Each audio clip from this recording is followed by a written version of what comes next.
السلام علیکم ورحمۃ اللہ وبرکاتہ نحمدہ ونصلی علی رسولہ الکریم اما بعد فاعوذ باللہ من الشیطان الرجیم بسم اللہ الرحمن الرحیم رب اشرح لی صدری ویسر لی امری واحلل عقدۃ من لسانی یفقہوا قولی واجعل لی وزیرا من اہلی ربی زدنی علما اللہم فقہنا فی الدین اللہم انی اسألک علما نافعا وعملا متقبلا ورزقا طیبا اللہم انفعنا بما علمتنا وعلمنا ما ینفعنا وزدنا علما ربی یسر ولا تعسر وتمم بالخیر وبک نستعین آمین یا رب العالمین۔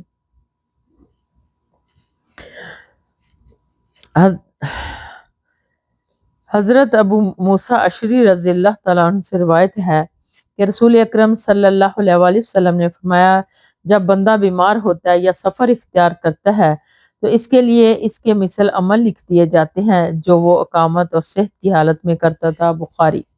فائدہ: اس سے مراد ایسے اعمال ہیں جو استحباب اور نفل کے طور پر ایک مومن کرتا ہے، ورنہ فرائض کی ادائیگی تو ہر حالت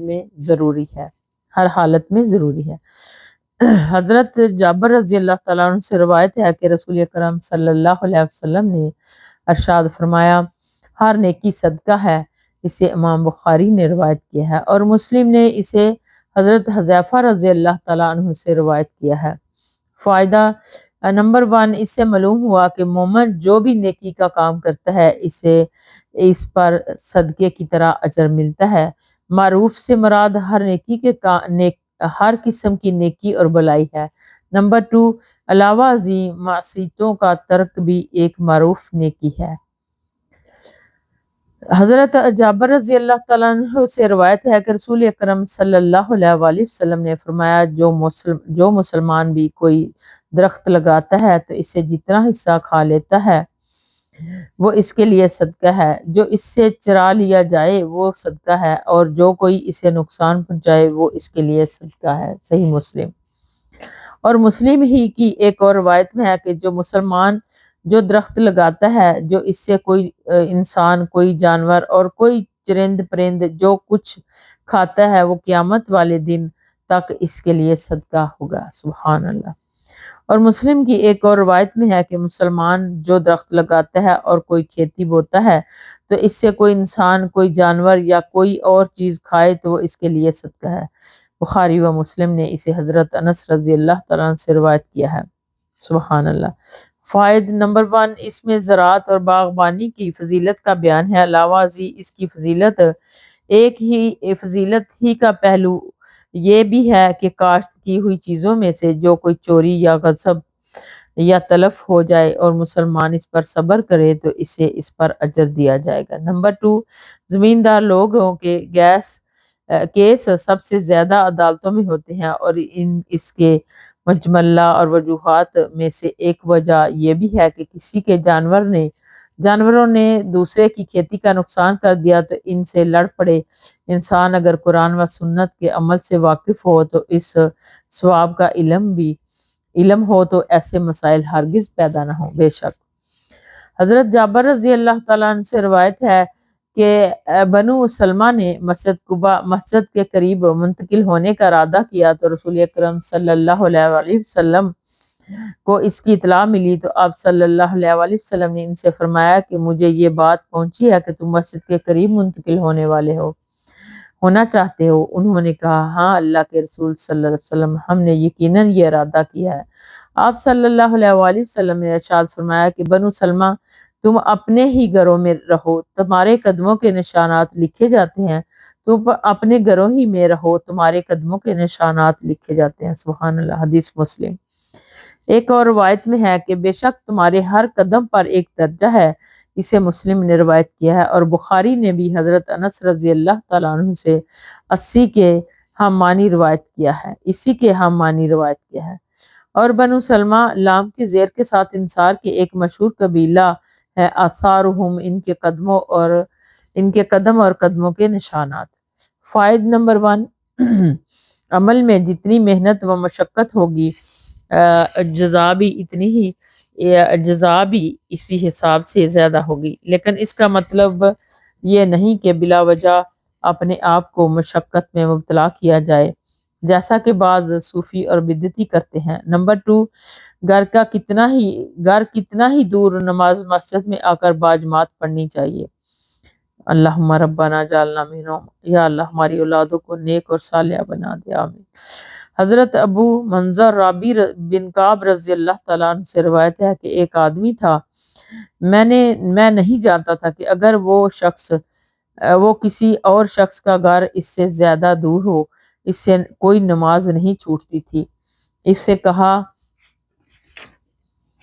کہا گیا کہ میں نے اس سے کہا ہے کہ تو ایک گدھا خرید لے جس پر تو اندھیرے میں اور گرمی شدت میں سوار ہو کر آیا کرے۔ اس نے جواب دیا، مجھے یہ بات اچھی نہیں لگتی کہ میرا گھر مسجد کے پہلو میں ہو، اور اس لیے کہ میں تو یہ چاہتا ہوں کہ دور سے میرا مسجد کی طرف چل کر جانا اور پھر وہاں سے میرا لوٹنا، جب میں اپنے گھر والوں کی طرف لوٹوں تو یہ سب کچھ میرے حساب میں لکھا جائے۔ رسول اکرم صلی اللہ علیہ وسلم نے اس کی یہ بات سن کر فرمایا، اللہ تعالیٰ نے یہ سب تیرے لیے جمع فرما دیا ہے۔ حدیث مسلم۔ ایک اور روایت میں ہے، بلا شبہ تیرے لیے وہ ثواب ہے جس کا تو نے ارادہ کیا۔ سبحان اللہ۔ اس کا فائد نمبر 1، صحابہ کرام رضی اللہ تعالیٰ عنہ کے اندر ثواب و اخروی حاصل کرنے کا جو جذبہ بے پایا تھا، اس کا بیان ہے۔ نمبر 2، اس سے یہ بھی معلوم ہوا کہ اجر و ثواب انسان کی نیت کے مطابق ملتا ہے، اور اسی لحاظ سے گھر کا مسجد سے دور ہونا بھی انسان کے لیے باعث ثواب ہے۔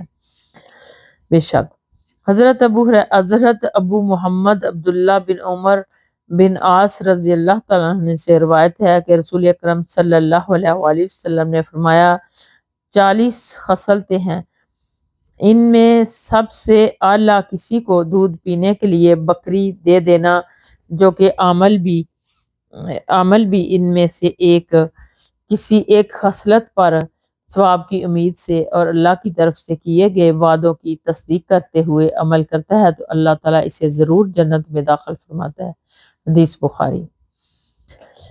اس کا فائدہ، اسی طرح کسی چیز کو اپنی ملکیت میں رکھتے ہوئے وقتی اور عارضی فائدے کے لیے کسی کو دے دینا بھی باعث اجر ہے۔ حضرت عدی بن حاتم رضی اللہ تعالیٰ عنہ سے روایت ہے کہ میں نے رسول اکرم صلی اللہ علیہ وسلم کو فرماتے ہوئے سنا کہ تم آگ سے بچو اگرچہ کھجور کے ایک ٹکڑے کے صدقے کے ساتھ ہی۔ بخاری و مسلم۔ اور بخاری و مسلم کی ایک اور روایت عدی رضی اللہ تعالیٰ عنہ سے ہے کہ اس میں ہے کہ رسول اکرم صلی اللہ علیہ وسلم نے فرمایا، تم میں سے ہر شخص سے براہ راست اس کا رب ہم کلام ہوگا، اس کے رب کے درمیان کوئی اور ترجمان نہیں ہوگا، چنانچہ انسان اپنی دائیں جانب دیکھے گا تو اسے اپنے آگے بھیجے ہوئے عمل ہی نظر آئیں گے، بائیں جانب دیکھے گا تو ادھر بھی اپنی کرتوت ہی دیکھے گا، اور اپنے سامنے دیکھے گا تو جہنم کو بھڑکتی ہوئی آگ اس کے چہرے کے سامنے ہوگی، چنانچہ تم آگ سے بچو اگرچہ کھجور کے ایک ٹکڑے کے ساتھ ہی ہو، یعنی اس کا صدقہ کر کے اگر اس کی بھی طاقت نہ ہو تو اچھی بات کے ذریعے سے دوزخ سے بچو۔ فائد نمبر 1، اس میں سخت ترہیب کا پہلو یہ ہے کہ ہر شخص کو براہ راست اپنے رب کے سامنے کھڑے ہو کر جبکہ اس کے دائیں بائیں اس کے اعمال ہوں گے اپنے عملوں کا جواب دینا ہوگا۔ نمبر 2، دوسری بات یہ معلوم ہوئی کہ ہر شخص کو اپنی طاقت کے مطابق اللہ کی راہ میں صدقہ خیرات کا اہتمام کرنا چاہیے۔ اسی طرح خصال حمیدہ، خوش گفتگاری وغیرہ کا اختیاری کرنا بھی نجات کا ذریعہ بن سکتا ہے۔ نمبر 3، قیامت والے دن صرف انسان کا عمل صالح ہی اس کے کام آئے گا۔ حضرت انس رضی اللہ تعالیٰ عنہ سے روایت ہے کہ رسول اکرم صلی اللہ علیہ وآلہ وسلم نے فرمایا کہ یقیناً اللہ تعالیٰ اس بندے سے بڑا خوش ہوتا ہے جو کھانا کھائے تو اس پر اللہ کا شکر ادا کرے اور پانی پیے تو اس پر اللہ کی حمد کرے۔ حدیث مسلم۔ فائدہ، کھانا پینا جس میں انسان کے کام دہن کی لذت کا سامان ہے، اس پر انسان اللہ کا شکر ادا کرے تو اس پر بھی اجر و ثواب ملتا ہے، اور کھانا پینا بھی نجات کا ذریعہ بن جاتا ہے۔ سبحان اللہ و بحمدہ، سبحان اللہ العظیم۔ حضرت ابو موسیٰ رضی اللہ تعالیٰ عنہ سے روایت ہے کہ نبی کرم صلی اللہ علیہ وسلم نے فرمایا، ہر مسلمان کے لیے صدقہ کرنا ضروری ہے۔ ابو موسیٰ نے پوچھا اگر وہ صدقہ کرنے کے لیے کچھ بھی نہ پائے تو آپ صلی اللہ علیہ وسلم نے فرمایا کہ اپنے ہاتھوں سے کام محنت مزدوری کرے اور اجرت حاصل کر کے اپنے نفس کو بھی نفع پہنچائے اور صدقہ بھی کرے۔ انہوں نے پوچھا کہ اگر اس کی بھی طاقت نہ ہو تو آپ صلی اللہ علیہ وسلم نے فرمایا وہ کسی مصیبت زدہ حاجت مند کی مدد کرے۔